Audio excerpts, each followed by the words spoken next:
Salut à toi, amateur de souvenirs de la génération X. Aujourd'hui, nous allons aborder en deux vidéos les objets qui représentent certains des plus grands élans de générosité que l'on a connus dans ces décennies humainement dorées que furent les années 70 et les années 80. Pour notre génération née dans les années 70, la solidarité et l'humanisme étaient des valeurs que certains adultes tentaient d'inculquer aux enfants puis aux ados que nous furent. Dans la première vidéo, je vais aborder les actions solidaires qu'enfants des années 70, on nous proposait de soutenir via des ventes d'objets, ce qui est d'ailleurs encore le cas de nos jours, même si les opérations ont changé de nom. J'ai en fait déjà abordé ce cas en parlant de certains modules dans une vidéo précédente, mais nous allons y revenir. Dans la seconde, je parlerai de deux mouvements des années 80, un mouvement qui allait essayer de changer la vision parfois archaïque de certains parents réactionnaires en parlant à leurs enfants, et la concrétisation d'élan d'artistes pour soutenir des causes qui leur tenaient à cœur. Première étape, les actions solidaires. En Belgique francophone, j'ai retrouvé des objets qui représentent principalement trois actions. En effet, dans les années 70, la Belgique francophone connaissait un fort développement des mouvements de solidarité internationale et de coopération au développement.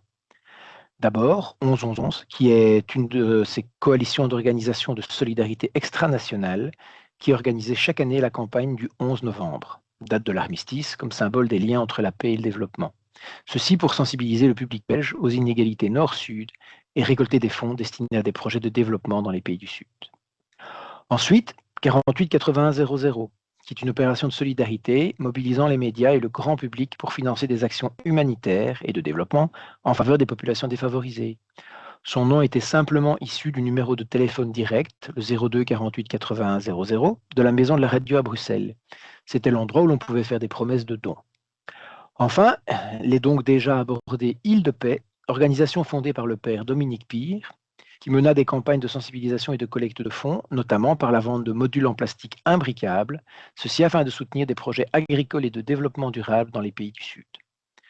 Dans cette liste, j'aurais aussi pu citer la Fondation Père Damien, organisation visant à l'époque à lutter contre la lèpre dans les pays asiatiques et africains et qui nous permettait de vendre des bics. Mais je n'ai encore retrouvé ni bic de l'époque, ni même une image de ces bics de l'époque. Ces différentes initiatives ont joué un rôle important dans la prise de conscience des enjeux de solidarité internationale en Belgique francophone durant les années 70. Voilà, on se retrouve pour la suite dans une autre vidéo. Allez, ciao.